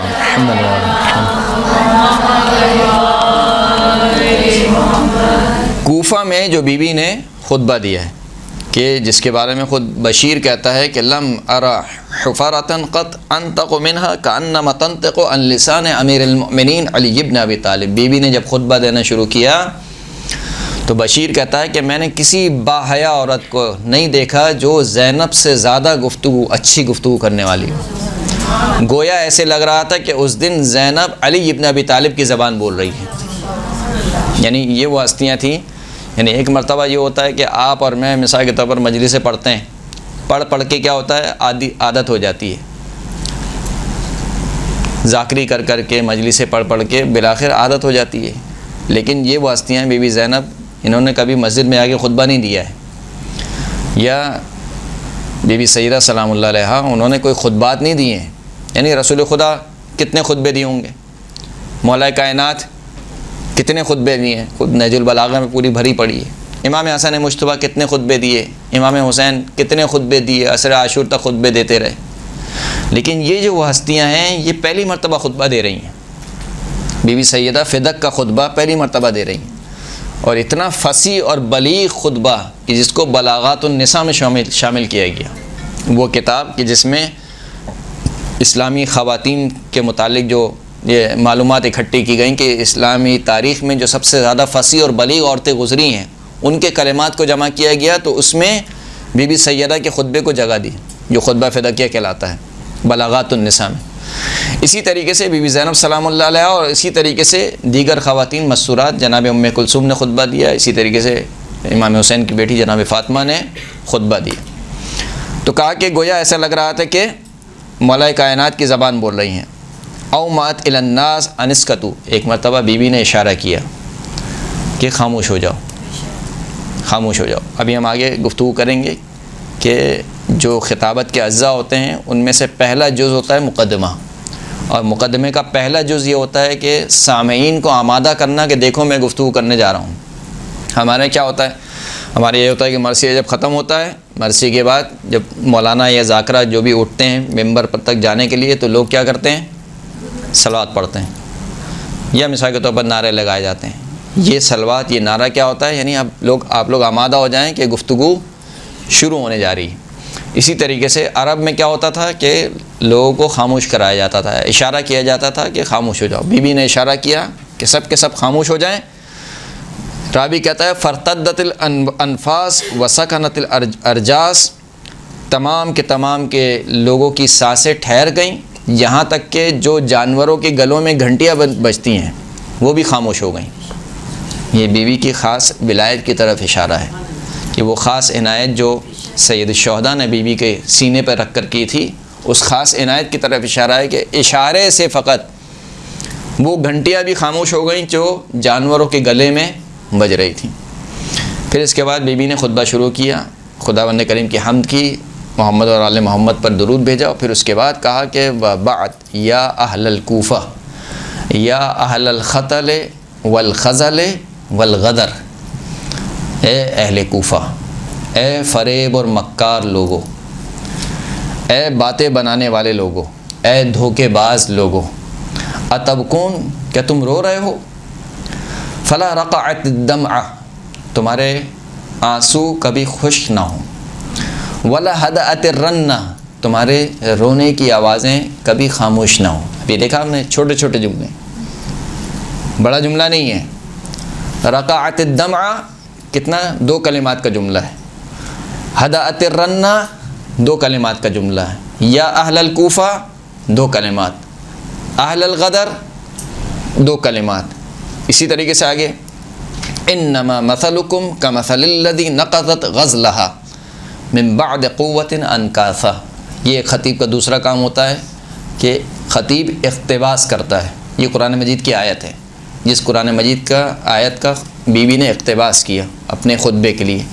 تمہاری مثال اس عورت کی طرح ہے کہ جو بنتی ہے اور بننے کے بعد، یعنی کوئی بھی چیز بنتی ہے پھر دوبارہ اس کو کھول دیتی ہے، یعنی یہ مثال دی گئی ہے، عرب میں ضرب المثل کے طور پر استعمال کیا جاتا ہے کہ جب کوئی شخص اپنے عہد و پیمان کو توڑ دے تو اس کو کہا جاتا ہے کہ تمہاری مثال اس عورت کی طرح ہے کہ جو مثال کے طور پر اون بن رہی ہے اور جب وہ بن جاتا ہے تو دوبارہ اس کو کھول دیتی ہے۔ کہا یہ تمہاری مثال ہے گی۔ اتتخذون ایمانکم دخلا بینکم، کیا تم نے اپنی قسموں کو اپنے لیے ڈھال بنا رکھا ہے؟ الا وحل فیکم الا السلف، آگاہ ہو جاؤ، تم میں سوائے باتیں بنانے والوں کے اور کوئی نہیں ہے۔ دیکھیں کتنا چھوٹا جملہ ہے، الا وحل فیکم الا السلف، یہاں پہ بات ختم ہو گئی۔ پھر اس کے بعد والتنف والشنف والنتف، تم میں سوائے باتیں بنانے والوں کے اور کوئی نہیں ہے، تم میں سوائے خبیث خلقت کے اور کوئی نہیں ہے۔ تم میں بغض اور کینہ رکھنے والوں کے علاوہ اور کوئی بھی موجود نہیں ہے۔ پھر اس کے بعد خطیب کا دوسرا کام یہ ہوتا ہے کہ تشبیہات دی جائیں، کنایات اور استعارات کا استعمال کیا جائے۔ کہا کہ تمہاری مثال کیسی ہے؟ وَمَلَقَ الْإِمْعَاءَ وَغَمْزَ الْأَعْدَاءِ، تمہاری مثال چاپلوسی کرنے والی کنیزوں کی طرح ہے۔ یعنی کنیزیں عرب زمانے میں کچھ کنیزیں ہوتی تھیں، ان کا کام فقط چاپلوسی کرنا ہوتا تھا۔ کہا تمہاری مثال ان کی طرح ہے، تم فقط زبان سے ہمارے ساتھ ہو، زبان سے تم کہتے ہو کہ ہم حسین سے محبت کرتے ہیں، تم زبان سے کہتے ہو کہ حسین ابن علی چاہیے، لیکن جب وقت پڑا تو تم نے کیا کیا؟ دھوکہ دیا۔ یہ کوفہ کا خطبہ ہے۔ وقت پڑا تو تم سب نے کیا کیا؟ دھوکہ دیا حسین ابن علی کو۔ وغمز الاعداء، تمہارے درمیان کوئی نہیں ہے سوائے کینہ رکھنے والے اور بغض رکھنے والے لوگ ہیں۔ او کمرعى علی دمنۃ، دوسری تشبیہ دی بیوی نے۔ کہا تمہاری مثال کیسی ہے؟ کہا ایک ایسی جڑی بوٹی یا ایک ایسی نباتات جو کسی گندے پانی پر اگی ہو۔ یہ تشبیہ دی۔ مراد کیا تھی؟ مراد یہ تھی کہ تمہارا ظاہر بہت اچھا ہے لیکن تمہارا باطن اس سے زیادہ گندا ہے۔ تمہاری مثال کیسی ہے؟ دور سے دیکھنے میں ہریالی دکھ رہی ہے لیکن وہ گندی جگہ پر، گندے پانی میں، گٹر کے پانی میں اگی ہے، اس کا باطن انتہائی خبیث ہے، انتہائی گندا ہے۔ یہ تمہاری مثال ہے۔ پھر دوسری مثال کیا تھی؟ او کقصۃ علی ملحودۃ، تمہاری مثال کیا ہے؟ تمہاری مثال قبر پر رکھے ہوئے کتبے کی طرح ہے۔ قبر پر یہ پتھر رکھا جاتا ہے، اس کو قصہ کہا جاتا ہے، یعنی کتبے کی معنی۔ یعنی یہ کیا تشبیہ کیا دینا چاہ رہی ہیں کہ تمہاری مثال کیا ہے؟ تم زندہ لاشیں ہو، گویا تم مردہ ہو چکے ہو۔ یعنی جس معاشرے میں اتنا شعور نہ ہو کہ حسین ابن علی رسول اللہ کا نواسہ ذبح کر دیا گیا، تو وہ معاشرہ زندہ کہے جانے کے لائق نہیں ہے۔ یعنی تمہارے سامنے کوفہ سے کربلا کتنی دور ہے؟ آپ لوگ جاتے ہیں، کتنی دور ہے کوفہ سے کربلا؟ تمہارے سامنے رسول اللہ کا نواسہ ذبح کر دیا گیا اور تم پر جوں تک نہ رہیں گی، تم نہیں آئے نصرت کے لیے، تم نہیں آئے مدد کے لیے۔ اس کا مطلب ہے کہ یہ جو معاشرہ ہے، جس معاشرے کی بیوی تصویر کھینچنا چاہ رہی ہیں، جو ہم نے سب سے ابتدائی گفتگو میں ہم نے کہا تھا کہ اس طریقے سے گفتگو کی جائے کہ ایک تصویر سامنے آ جائے سامع کے ذہن میں، گویا تصویر کشی کر رہی ہیں۔ یہ جس معاشرے میں میں ابھی گفتگو کر رہی ہوں، اس معاشرے کی مثال کیا ہے؟ زندہ لاشیں ہیں، ان میں روح نہیں پائی جاتی، ان میں جذبات نہیں پائے جاتے، ان میں دینی غیرت نہیں پائی جاتی، دینی شعور نہیں پایا جاتا۔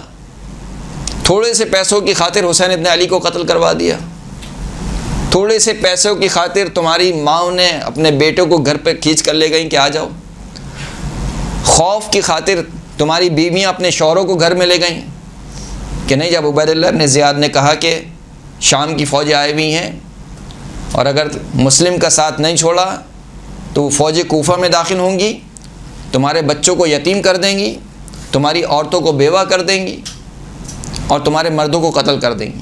اتنا سننا تھا کہ یہاں تک کہ روایت کہتی ہے کہ ہر عورت آتی تھی اور اپنے مرد کو یا اپنے بیٹے کو یا اپنے شوہر کو لے کر جاتی تھی۔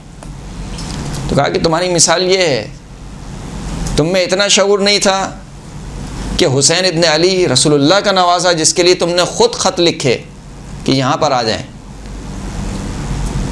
ہمارے پر کوئی امام نہیں ہے، ہم آپ کی سربراہی میں، آپ کی رعیت میں جینا چاہتے ہیں، اور پھر اس کے بعد تم نے دھوکہ دیا۔ تو تمہاری مثال کیا ہے؟ زندہ لاشوں کی طرح ہے۔ الا ساء ما قدمت لكم انفسكم ان سخط الله عليكم وفي العذاب انتم خالدون اتبكون وتنحبون اي والله فابكوا كثيرا واضحكوا قليلا، کیا تم رو رہے ہو، نوحہ کر رہے ہو، نوحہ پڑھ رہے ہو ہم پر؟ جب کوفے میں داخل ہوئے، قیدیوں کا قافلہ جب کوفے میں داخل ہوا تو کوفے والے رو رہے تھے، سارے مرد بھی اور خواتین بھی روتے جا رہے تھے۔ امام زین العابدین نے جب ایک مرتبہ نگاہ کی کہ تم لوگ رو رہے ہو، کیا تم لوگ رو رہے ہو؟ بس اگر تم لوگ رو رہے ہو تو ہمیں قتل کس نے کیا؟ یعنی تمہاری وجہ سے ہم قتل کیے گئے، تمہاری غداری کی وجہ سے، تمہاری بے وفائی کی وجہ سے ہم قتل کیے گئے، اب تم ہی لوگ ہم پر رو رہے ہو۔ یہی جملہ بی بی نے دہرایا کہ تم ہم پر رو رہے ہو، تم ہم پر نوحہ پڑھ رہے ہو۔ کہا کہ بس تم بہت زیادہ رو اور بہت کم ہنسو، فلقد ذهبتم بعارها، یہ جو قتل حسین کا جو داغ ہے وہ تمہاری پیشانیوں پر کندہ ہو چکا ہے، اب تم اس داغ کو دھو نہیں سکتے ہو۔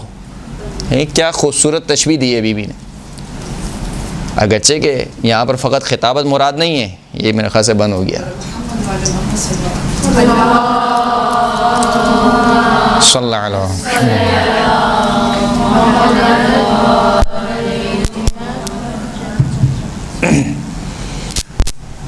تو آپ نے دیکھا کہ کس طریقے سے بیوی اس مجمع کے ہیجان کو برپا کر رہی ہے، ابھی جو ہم بات کر رہے تھے کہ کس طریقے سے دینی غیرت کو اجاگر کرنا، بیوی اس مردہ معاشرے کی غیرت کو اجاگر کر رہی ہیں، غیرت کو یعنی غیرت دلا رہی ہیں اس معاشرے کو جو مردہ ہو چکا ہے، کہ تم رو رہے ہو، تم ہم پر نوحہ پڑھ رہے ہو، تم بہت زیادہ رو اور بہت کم ہنسو۔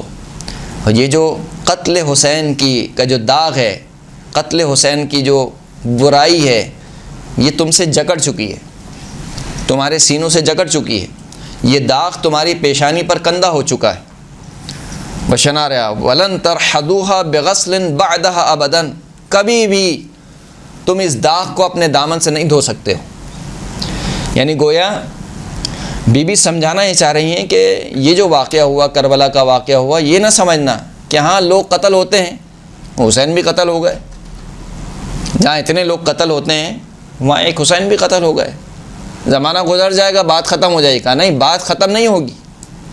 تم کبھی بھی قتل حسین کی داغ کو، قتل حسین کے خون کو اپنے دامن سے نہیں دھو سکتے ہو، یہ تمہارے دامن گیر رہے گا۔ وہ یہ سمجھانا یہ چاہ رہی ہیں کہ یہ جو خون بہا ہے یہ کوئی عام خون نہیں ہے، ثار اللہ وابن ثارہ، اے اللہ کا خون، اے اللہ کے خون کے بیٹے کا خون۔ ثار اللہ کا مطلب کیا ہے کہ حسین ابن علی کا خون کوئی عام خون نہیں ہے کہ آپ کہیں کہ اتنے مسلمان قتل ہوتے ہیں یا اتنے افراد قتل ہوتے ہیں، ایک حسین بھی قتل ہو گئے تو کیا ہوا؟ ایک واقعہ ہوا تھا مثال کے طور پر، ایک جگہ جا رہے تھے حسین ابن علی، کچھ بدماش لوگ آئے، انہوں نے امام حسین علی کو قتل کر دیا اور قصہ ختم ہو گیا۔ نہیں، اتنی سی بات نہیں ہے، یہ حسین کا قتل کوئی عام قتل نہیں ہے، یہ بیوی سمجھانا چاہ رہی ہیں کہ یہ قتل کوئی عام قتل نہیں ہے، کہ جو تم یہ سمجھ رہے ہو کہ حسین ابن علی قتل ہو گئے اور اب ہم سکون سے رہیں گے، یہ نہ سمجھو کہ اب تم سکون سے رہو گے۔ کتنے دن جی لو گے حسین ابن علی کے بعد؟ یعنی جو لوگ امام حسین کا ساتھ چھوڑ کے گئے کتنے دن جیے ہوں گے؟ 30 سال، 40 سال، 50 سال، اس سے زیادہ اور کیا جیے ہوں گے؟ تو وہ موت زیادہ بہتر تھی جو حسین ابن علی کے ہم رکاب تھی، یا یہ موت زیادہ بہتر ہے کہ تم اپنے بستروں میں ایڑیاں رگڑ رگڑ کے مرو؟ کون سی موت زیادہ؟ مرنا تو ہے، ہر ایک نے مرنا ہے، موت کا انتخاب انسان کے اختیار میں ہے کہ وہ کیسی موت مرنا چاہتا ہے، ورنہ مرنا تو ہر ایک کو ہے، ہر ایک کو جانا ہے، کوئی بھی یہاں سے زندہ بچ کے نہیں گیا۔ جب احمد مرسل نہ رہے تو کون رہے گا؟ تو آپ نے دیکھا کہ یہ جو ہم نے خطبہ آپ کی خدمت میں پیش کیا، کس طریقے سے بی بی نے جذبات کو ابھارا، کس طریقے سے ان کو غیرت دلائی، کس طریقے سے ایک مردہ معاشرے کو اس بات کی طرف باور کرایا ہے کہ تم سے بہت بڑی غلطی ہو چکی ہے۔ جو ہم کہہ رہے تھے خطابت کا ایک اہم جز کیا ہے؟ اقناع الجمہور، قانع کرانا، یعنی ان کو یہ سمجھا دینا کہ یہ جو تمہارا جرم ہوا ہے یہ کوئی چھوٹا جرم نہیں ہوا، تم سے بہت بڑی غلطی سرزد ہوئی ہے، اور اب رونے کا کوئی فائدہ نہیں ہے۔ اب تم رو رہے ہو ہمارے اوپر، اب تم نوحہ پڑھ رہے ہو ہمارے اوپر، کوئی فائدہ نہیں ہے۔ جب حسین ابن علی کو ضرورت تھی اس وقت تم نے ساتھ نہیں دیا، اب تمہارے رونے کا کیا فائدہ؟ اب تمہاری عورتوں کے رونے کا کیا فائدہ؟ اب یہ جو جملات میں سارے کہہ رہا ہوں، یقیناً کچھ سوالات آپ کے ذہن میں اٹھ رہے ہوں گے، اور کچھ جو مخالفین ہیں ہمارے وہ اسی خطبے کو استشہاد کے طور پر پیش کرتے ہیں کہ شیعہ جو روتے ہیں وہ بی بی زینب کی نعوذ باللہ بد دعا ہے۔ وہی جو پہلا جملہ ہم نے پڑھا کہ فلا رقعت الدمع، تمہارے آنسو کبھی خشک نہ ہوں، ولا ہدأت الرنہ، تمہارے رونے کی آوازیں کبھی خاموش نہ ہوں۔ کہا یہ کس کی بد دعا ہے؟ بی بی زینب کی۔ ہم یہ کہتے ہیں کہ اگر ہمیں بد دعا ہے تو کیا نعوذ باللہ رسول خدا کو ہی بد دعا تھی؟ کیا بی فاطمہ کو ہی بد دعا تھی؟ کیا مولا کائنات کو ہی بد دعا تھی؟ وہ تو اس واقعے کے ہونے سے پہلے رو رہے ہیں، جب یہ واقعہ ہو گیا اس کے بعد بھی رو رہے ہیں. جناب ام سلمہ ام المومنین، کیا ان کو بھی بد دعا تھی؟ اس کے بعد کتنے اصحاب امام حسین پر گریہ کیا جنہوں نے، کیا ان سب کو بد دعا تھی؟ اس کا مطلب ہے کہ یہ جو خطاب ہے خاص کن لوگوں سے ہے کہ جن کو نصرت کے لیے طلب کیا گیا اور انہوں نے نصرت نہیں کی. یہ خاص ان لوگوں سے خطاب ہے، نہ ہے کہ جو بھی امام حسین کے غم میں روئے مثال کے طور پر اس سے خطاب ہے کہ یہ بیوی کی نعوذ باللہ بد دعا ہے. دوسری بات یہ ہے کہ خط لکھنے والے سارے کے سارے شیعہ نہیں تھے. امام حسین کو خط لکھنے والے 3 قسم کے افراد تھے. ایک خالص شیعہ تھے، مثال کے طور پر جناب میثم تمار، اسی طریقے سے جناب مختار مثال کے طور پر، اسی طریقے سے سلمان بن سرد خزائی. یہ وہ افراد تھے کہ جو عبید اللہ بن زیاد کی قید میں تھے، یعنی خالص شیعوں کو عبید اللہ بن زیاد نے قید میں ڈال دیا تھا. ایک وہ تعداد تھی جو کہ منافقین کی تھی، جو در حقیقت امام حسین سے محبت نہیں چاہتے تھے، وہ فقط یہ چاہتے تھے کہ کسی طریقے سے امام حسین گرفتار کر لیے جائیں اور عبید اللہ بن زیاد کے دربار میں پہنچا دیے جائیں. ان میں سے سر فہرست نام کس کا ہے؟ شبز بن ربیع. آخر وہ شخص تھا کہ جس نے امام حسین کو خط لکھا اور خط میں یہ لکھا کہ فصل آمادہ ہو چکی ہے، بس اب آپ آ جائیں. اسی شبز بن ربیع کو امام نے مخاطب کیا جب یہ یزید کے لشکر میں تھا، کہا کہ کیا تو نے مجھے خط نہیں لکھا تھا؟ کیا تو نے نہیں کہا تھا کہ فصل آمادہ ہو چکی ہے، آپ آ جائیں؟ تو یہ بھی کوفی تھا لیکن در حقیقت بنو امیہ کا ساتھی تھا، منافق تھا. تو ایک گروہ منافقین کی تھی، ایک گروہ خالص شیعہ کی تھی. ایک جو تھے وہ عوام الناس تھی، عام عوام الناس، وہ اہل بیت اطہار سے عقیدت رکھنے والی تھی. وہ امام کو من جانب اللہ، امام اور حجت خدا، یہ اس طریقے سے نہیں مانتے تھے. جس طریقے سے مولا کائنات امیر المومنین کی جو خلافت جو بیعت لی گئی وہ کس عنوان سے لی گئی؟ کیا حجت خدا کے عنوان سے لی گئی؟ من جانب اللہ امام ہونے کے عنوان سے لی گئی کیا یا نہیں؟ عام جس طریقے سے ان سے پہلے خلافہ تھے، 3 خلیفہ گزر گئے، اب یہ 4تھے خلیفہ ہیں. زیادہ تر بیعت کرنے والے کون تھے؟ یہی افراد تھے. یعنی وہ امام علی کو پہلے خلفاء کی طرح سمجھتے تھے، جس طریقے سے پہلے خلفاء گزر گئے اس طریقے سے. تو اسی طریقے سے وہ جو کوفہ کے لوگ تھے عقیدت مند ضرور تھے لیکن وہ اصطلاحی معنی میں شیعہ نہیں تھے، اور اس کے بہت شواہد ہیں. بہرحال گفتگو کہیں سے کہیں نکل جائے گی. تو آپ نے دیکھا کہ اس خطبے میں بی بی نے بہت چھوٹے چھوٹے جملوں کو استعمال کیا تاکہ سامع پر وہ جملے اثر انداز ہوں. ایک تشبیہ دی جاتی ہے کہ آپ کو جملے اس طریقے سے پیش کرنے ہیں کہ جس طریقے سے کوئی شخص ہتھوڑی سے کیل کو ٹھوک رہا ہو تو کیا ہوتا ہے؟ ٹک کر کے پھر دوبارہ ٹک، پھر دوبارہ، ہر تھوڑی تھوڑی دیر بعد اس کو چوٹ لگتی ہے. کہ اس طریقے سے آپ کا جملے آنے چاہیے سامع کی سماعت کے اوپر. یہ کب ہوگا؟ جب آپ کے جملے چھوٹے چھوٹے ہوں گے، بہت بڑے بڑے جملے نہیں ہوں. صلوات پڑھیں محمد و آل محمد.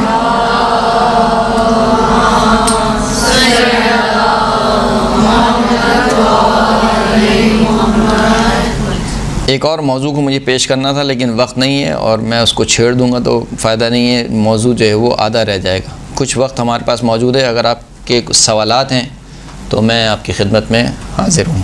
اور محمد و آل محمد صلوات.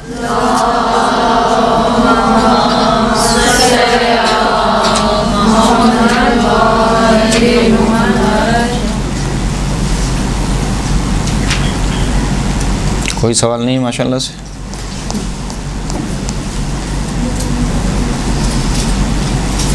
سوال نہیں ہے تو میں اسی خطبے کو کمپلیٹ کر دیتا ہوں.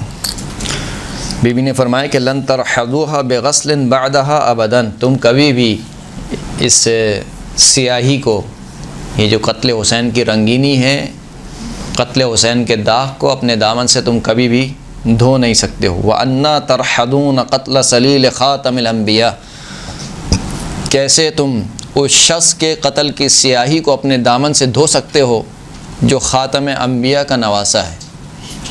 یعنی اب بی بی کیا سمجھانا چاہ رہی ہیں کہ دیکھو یہ جو قتل ہوا ہے کسی عام شخص کا قتل نہیں ہوا ہے.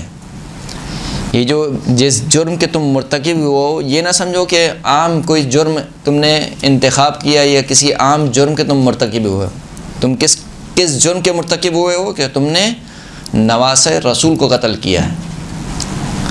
وسید شباب اہل الجنہ، کس کو قتل کیا ہے؟ جو جوانان اہل جنت کا سردار ہے۔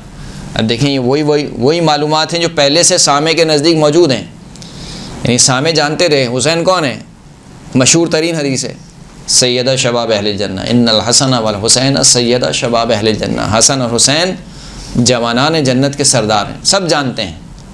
لیکن دوبارہ اس جملے کو کہاں پر ریپیٹ کیا بی بی نے؟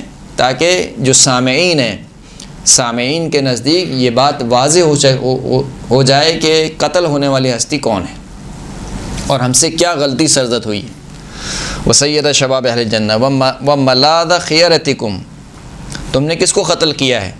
جو تمہارے بہترین افراد کی پناہ گاہ تھا، یعنی حسین ابن علی تمہارے بہترین افراد کی پناہ گاہ، اس کو تم نے قتل کر دیا۔ کس کو قتل کیا ہے؟ ومفزع نازلتکم، اس ہستی کو قتل کیا ہے کہ جو مصیبت کے وقت تمہاری پناہ گاہ تھا۔ جب مصیبتیں نازل ہوں تو جس ہستی کے پاس تم پناہ لے سکتے تھے وہ حسین ابن علی تھا، اس کو تم نے قتل کر دیا۔ ملاذ خیرتکم، جی ملاذ خیرتکم، جو تمہارے بہترین افراد کی پناہ گاہ تھا۔ یعنی کیا مطلب؟ یعنی تم میں سے بہترین افراد ہیں، بہترین معاشرے کے بہترین افراد کون ہیں؟ علماء ہیں۔ علماء کس سے اپنا دین لیں گے؟ اہل بیت اطہار کے علاوہ کوئی اور گھرانہ ہے کہ جہاں سے دین لیا جائے گا؟ تمہارے بہترین افراد کی پناہ گاہ کون تھے؟ یہی اہل بیت اطہار کا گھرانہ تھا، تم نے اسی گھرانے پہ شب خون مارا، قتل کر دیا۔ ومفزع نازلتکم، یہی وہ گھرانہ تھا کہ مصیبت میں جس گھرانے کی طرف پناہ لی جاتی تھی۔ کتنی مرتبہ قحط پڑا ہے مدینے میں، اور کتنی مرتبہ آئے رسول خدا کے پاس، یا رسول خدا قحط پڑ گیا ہے، بارش نہیں ہو رہی ہے، اور اللہ کے رسول خود تو جا رہے ہیں لیکن ساتھ ساتھ اپنے دونوں نواسوں کو لے کر جا رہے ہیں، حسین ابن علی کو ساتھ ساتھ لے کر جا رہے ہیں، سمجھانے کے لیے کہ میری دعا ایک طرف، لیکن میری دعا میں جو دعا شامل ہے وہ کس کی شامل ہے؟ میرے ان دو نواسوں کی دعا شامل ہے۔ وہ منار حجتکم، تم نے کس کو قتل کیا ہے؟ وہ جو تمہاری حجتوں کو نور دینے والا ہے، تمہاری دلیلوں کو نور دینے والے ہستی حسین ابن علی، اس کا قتل کیا تم نے۔ وہ مدرت سنتکم، تم نے کس کو قتل کیا ہے؟ جو تمہاری سنت کو، جو رسول خدا کی سنت کو برپا کرنے والا ہے، ایسے فرد کو تم نے قتل کر دیا ہے۔ الا ساء ما تزرون، آگاہ ہو جاؤ، کتنا برا بوجھ ہے جو تم نے اپنی پیٹھ پر اٹھایا ہے۔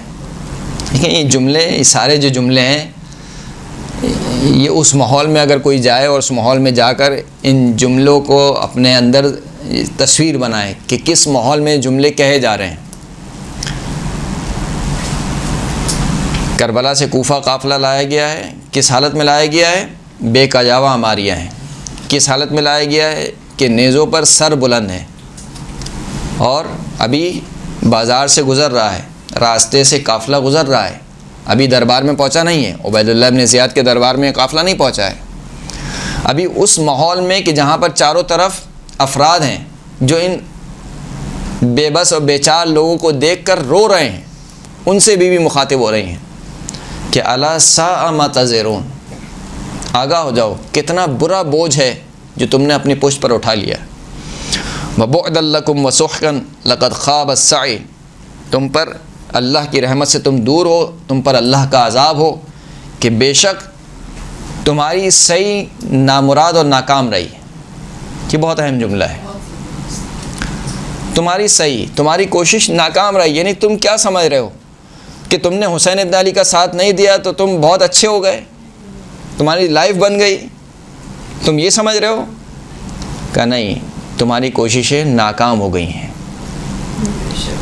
تم جو سمجھ رہے ہو کہ ہم نے اپنی دنیا کو سنوار لیا ہے، ہم نے اپنی دنیا کو آمادہ کر لیا ہے، حسین ابن علی کے قتل سے تمہاری دنیا آباد نہیں ہوئی ہے، تم برباد ہو گئے ہو۔ یعنی جس کے پاس حسین نہیں ہے، کیا وہ سمجھ سکتا ہے کہ میری زندگی بہت اچھی گزر رہی ہے؟ یعنی آپ سے کوئی کہے کہ اپنی پوری، ہمیں تمہیں سب کچھ دیتے ہیں، پوری دنیا دیتے ہیں، لیکن حسین کی محبت دے دو، کوئی دینے کو تیار ہوگا؟ تو جس کے پاس حسین ابن علی نہیں ہے وہ یہ سمجھے کہ میری لائف بن گئی ہے۔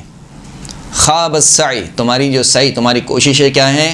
ناکام اور نامراد ہو چکی ہیں. تبت الایدی تمہارے ہاتھ ٹوٹ جائیں. وخسرت الصفقہ جو تجارت تم کرنا چاہ رہے تھے اس تجارت میں تمہیں انتہائی نقصان ہوا. خسرہ کا معنی کیا ہوتا ہے؟ خسارہ. کس چیز میں خسارہ؟ ایک مرتبہ خسارہ ہوتا ہے کہ آج مجھے کوئی منافع نہیں ہوا, آج میری کوئی چیز نہیں بکی, نقصان ہے بہرحال. لیکن جو برف بیچنے والا ہے اس کا خسارہ کیا ہے؟ اگر اس کی برف نہ بکے فائدہ بھی نہیں ہوا, جو اصل مال تھا وہ بھی پگھل گیا. اسے بولتے ہیں خسران, خسارہ. خسرت الصفقہ فائدہ تو دور کی بات ہے, جو کچھ تمہارے پاس تھا اسے بھی تم نے اپنے ہاتھ سے کھو دیا. یعنی دیکھیں کس طریقے سے بیوی اس معاشرے کو, جو مردہ معاشرہ ہے کہ جس معاشرے کے سامنے حسین ابن علی نواسہ رسول قتل ہو گیا ہے, اس معاشرے کو بیوی زندہ کرنا چاہ رہی ہیں کہ سمجھو کہ تم سے کیا خطا ہوئی. خسرت الصفقہ بؤتم بغضب من اللہ, تم اللہ کے غضب کے مرتکب ہوئے. ضربت علیکم الذلہ تم پر ذلت اور رسوائی لکھ دی گئی. یعنی یہ نہ سمجھو کہ تم حسین ابن علی کا ساتھ نہیں دیا تو اب دنیا میں تم بڑے کرامت کے ساتھ اور احترام کے ساتھ رہو گے. کہا نا یہ جو ذلت ہے, یہ ذلت تمہارے دامن سے کوئی نہیں مٹا سکے گا, یہ ذلت تمہاری پیشانی سے کوئی نہیں مٹا سکے گا. ویلکم یا اہل الکوفہ, اہل کوفہ تم پر وائے ہو. اتدرون ای کبد لرسول اللہ فریتم, کیا تم جانتے ہو کہ کس رسول اللہ کے جگر کو تم نے پارا پارا کر دیا. وَأَيَّ دَمٍ لَهُ سَفَقْتُمْ, اہل کوفہ کیا تم جانتے ہو کہ کس رسول اللہ کا جو خون تھا تم نے بہا دیا. یہاں سے بی بی کیا سمجھانا چاہ رہی ہیں کہ حسین ابن علی کوئی عام شخصیت نہیں تھے. یہ جو تم سنتے ہوئے آ رہے ہو کہ حسین منی و انا من الحسین, حسین مجھ سے ہے اور میں حسین سے ہوں, تو یاد رکھو یہ آج جو تم سر دیکھ رہے ہو نوکے نیزہ پہ, یہ حسین کا سر بلند نہیں ہے, یہ رسول اللہ کا سر بلند ہے. لہذا تم نے حسین ابن علی کو ذبح نہیں کیا, تم نے رسول اللہ کو ذبح کر دیا. تم نے حسین ابن علی کے سینے پہ نیزہ نہیں مارا, تم نے رسول اللہ کے نیزے پر نیزہ مارا ہے. ای کبد لرسول اللہ فریتم و ای دم لہ سفقتم و ای کریمت لہ ابرستم. عجیب جملہ ہے یہ واقعا, یعنی انسان روئے اس جملے پر. وہ کون سی کریمہ مستورات تھیں کہ جن کو تم نے نامحرموں کے سامنے لا کر کھڑا کر دیے. کریم مستورات وہ کون ہستیاں تھیں؟ علی کی بیٹیاں, رسول کی نواسیاں, زہرا کی بیٹیاں. کن مستورات کو تم نے لا کر کھڑا کر دیا. تم سمجھ رہے ہو کہ ہم کون ہیں؟ بی بی کو سمجھانا چاہ رہے ہیں تم سمجھ رہے ہو, تم جو ہمارا آج تماشا دیکھ رہے ہو تمہیں پتہ بھی ہے تم کس کا تماشا دیکھ رہے ہو. کون ہیں ہم لوگ؟ ہم کوئی ترک اور دیلم کے غلام نہیں ہیں, ہم آل رسول ہیں, رسول اللہ کی نواسیاں ہیں, علی کی بیٹیاں ہیں, فاطمہ کی بیٹیاں ہیں. وَأَيَّ كَرِيمَةٍ لَهُ أَبْرَزْتُمْ کی کون سی کرامت تھی رسول خدا کی کہ جس کو تم نے ظاہر کر دیا, نامحرموں کے سامنے لا کر کھڑا کر دیا. وَأَيَّ حَرِيمٍ لَهُ أَصَبْتُمْ وہ کون سا حرم تھا, وہ کون سی حرمت تھی کہ جس کا تم نے پاس نہیں رکھا. تم نے سمجھا ہے کہ تم نے کن خیموں کو لوٹا ہے, تم نے سمجھا ہے کہ تم نے کن چادروں کو لوٹا ہے. یہ کس کی چادریں ہیں, یہ کس کے خیمے ہیں؟ یہ رسول اللہ کا گھرانہ ہے, یہ رسول اللہ کے گھرانے ہیں کہ جن کے خیموں کو لوٹا گیا, جن کی چادروں کو لوٹا گیا, جن کے خلخال کو لوٹا گیا, جن کی بالیوں کو لوٹا گیا. وَأَيَّ حُرْمَةٍ لَهُ انتہقتم رسول اللہ کی کون سی حرمت ہے کہ جس کو تم نے پامال کر دیا ہے. یعنی تم جو آج یہ سمجھ رہے ہو کہ ہمیں رسن بستہ یہاں پر لے کر آ رہے ہو, اور تم یہ سمجھ رہے ہو کہ تم اپنی فتح کا جشن منا رہے ہو, تو یہ تمہاری فتح نہیں ہے بلکہ یہ تمہاری ناکامی کا جشن ہے. تکاد السماوات یتفطرن منہ وتنشق الارض وتخر الجبال حدا. تم ایسا جرم تم نے کیا ہے کہ اگر آسمان خون کی بارش برسائے تو تعجب نہ کرنا. ایسا جرم تم نے کیا ہے کہ اگر زمین پھٹ جائے تو تعجب نہ کرنا. تم ایسے جرم کے مرتکب ہوئے ہو کہ اگر پہاڑ ریزہ ریزہ ہو جائے تو تم تعجب نہ کرنا. افعجبتم ان قطرت السماء دما، کیا تمہیں تعجب ہو، ابھی بھی تمہیں تعجب ہوگا کہ اگر ابھی آسمان سے خون کی بارش ہونے لگے تو کیا تم تعجب کرو گے؟ کوئی تعجب نہیں ہونا چاہیے، اس لیے کہ جو شخص قتل ہوا ہے وہ نواسہ رسول ہے، عام شخص قتل نہیں ہوا ہے، نواسہ رسول کا خون بہایا گیا. وَلَعَذَابُ الْآخِرَةِ اشد، اللہ کا عذاب اس سے زیادہ شدید ہے، وَأَخْزَى، اس سے زیادہ رسوا کرنا والا ہے، وَأَنْتُمْ لَا تُنْصَرُونَ، اور تمہاری کوئی مدد نہیں کی جائے گی. یہاں تک بی بی کا خطبہ پہنچا کہ بشیر نے کہا فواللہ لقد رأیت الناس یومئذ حیارا، خدا کی قسم میں نے دیکھا لوگ بی بی کا خطبہ سن رہے تھے گویا وہ حیران اور پریشان تھے. یعنی مسلسل اپنی سماعت کو ایک خطبے پر، ابھی 1 گھنٹے کی گفتگو تقریباً ہو چکی ہے، لیکن آپ سب کے سب 1 گھنٹہ میرے ساتھ نہیں رہی ہیں. کوئی 20 منٹ، کوئی 25 منٹ، کسی نے 10 منٹ کے بعد دوبارہ مجھے جوائن کیا، کسی نے 20 منٹ کے بعد دوبارہ مجھے، یعنی پورا ٹائم کوئی میرے ساتھ نہیں رہا ہے. لیکن یہ بی بی کا خطبہ کیا تھا؟ رأیت الناس حیارا، میں تو دیکھ رہا تھا کہ شروع سے لے کر آخر تک گویا لوگ کان لگا کر بی بی کی بات سن رہے تھے. حیارا کانہم کانوا سکارا، گویا ایسا ہے کہ ان پر کسی نے نشہ طاری کر دیا ہے، یعنی گفتگو ایسی تھی کہ گویا ان پر کوئی نشہ طاری ہو گیا. یکون ویحزنون ویتفجعون ویتاسفون، یہ سب کے سب رو رہے تھے، حزن میں مبتلا تھے، گریہ و بکا کر رہے تھے، سب کے سب افسوس کر رہے تھے. وقد وضعوا ایدیہم فی افواہہم، بی بی نے ایسا خطبہ دیا کہ لوگ اپنے ہاتھوں کو اپنے منہ میں لے گئے تھے. یہ ایک تشبیہ ہے جو سمجھایا جاتا ہے، یعنی جب انسان بہت زیادہ جسے کہنا چاہیے غمگین ہو یا بہت زیادہ افسوس کرے کسی کام پر تو کہا جاتا ہے کہ گویا وہ اپنے ناخن چبا رہا ہے. قال ونظرت الى شیخ من اہل الکوفہ، بشیر کہتا ہے کہ میں نے اہل کوفہ میں سے ایک بوڑھے شخص کو دیکھا، کان واقفا الی جنبی، وہ میرے برابر میں کھڑا ہوا تھا، قد بکا حتی اخضلت لحیتہ بدموعہ، میں نے اس کو دیکھا کہ وہ رونے لگا اور اس قدر اس نے گریہ کیا کہ اس کے گریے سے اس کی جو داڑھی تھی وہ تر ہو گئی. وَهُوَ یقول، اور وہ کہہ رہا تھا کہ صدقت بِأَبِي وَأُمِّی، اے بیوی یقیناً آپ نے سچ کہا کہ میرے ماں باپ آپ پر قربان ہوں. یعنی جتنی باتیں زینب بنت علی نے کہیں ساری کی ساری باتیں صحیح. کہولکم خیر الکہول، آپ کے بوڑھے سب سے بہترین بوڑھے ہیں. شبانکم خیر الشبان، آپ کے جوان سب سے بہترین جوان. نساؤکم خیر النسوان، آپ کی عورتیں سب سے بہترین عورتیں. نسلکم خیر نسل، آپ کی نسل سب سے بہترین نسل. لا یخزا ولا یبزا، نہ تو ان کو کوئی شکست ہو سکتی ہے اور نہ ہی وہ ذلیل اور خوار ہو سکتے ہیں. یہاں تک خطبہ پہنچا تھا کہ روایت کہتی ہے کہ یا عمتی اسکتی ففی الباقی من الماضی اعتبار. یہاں تک خطبہ پہنچا کہ امام زین العابدین نے اپنی پھوپھی کو مخاطب کیا کہ یا پھوپھی، یا عمتی، اے پھوپھی جان، اسکتی، آپ خاموش ہو جائیں، بس جو باقی رہ گئے ہیں ان میں چلے جانے والوں میں عبرت ہے. وَأَنْتِ بِحَمْدِ اللَّهِ عَالِمَةٌ غَيْرُ مُعَلِّمَةٌ، اور آپ کون؟ امام معصوم گواہی دے رہا ہے کہ آپ ایسی عالمہ ہیں کہ جس نے کسی سے تعلیم حاصل نہیں کی ہے، اس کو کسی نے کچھ سکھایا نہیں ہے. وَفَهِمَةٌ غَيْرُ مُفَهَّمَةٌ، آپ ایسی سمجھ بوجھ رکھنے والی ہیں کہ جس کو کسی نے سمجھ بوجھ سکھائی نہیں ہے. جیسے کہ میں نے پہلے عرض کیا تھا، آپ اور میں خطابت سیکھتے ہیں پھر خطاب کرتے ہیں. یہ بی بی کا پہلا خطبہ ہے، زندگی کا پہلا خطبہ ہے. کہا کہ آپ ایسی سمجھ بوجھ رکھنے والی ہیں کہ اس کو کسی نے سمجھایا نہیں ہے. ان البکا والحنین لا یردان من قد ابادہ الدہر، یہ بکا اور بنین جو یہ کر رہے ہیں یہ کوفے والے، یہ ان لوگوں کو واپس نہیں لا سکتے ہیں کہ جن کو زمانہ لے جا چکا ہے. یعنی اب جو چلے گئے ہیں وہ ان کے گریہ و بکا سے دوبارہ واپس نہیں آ سکتے ہیں. فسکتت، اتنا سننا تھا کہ بی بی خاموش ہو گئی. ثم نزل وضرب فسطاطہ وانزل النساء ودخل الفسطاط، اس کے بعد ان کو سواریوں سے اتارا گیا اور ایک خیمہ لگایا گیا اور امام سجاد اپنی بیویوں کو لے کر اس خیمے میں داخل ہو گئے. وآخر الدعوانا ان الحمد للہ رب العالمین.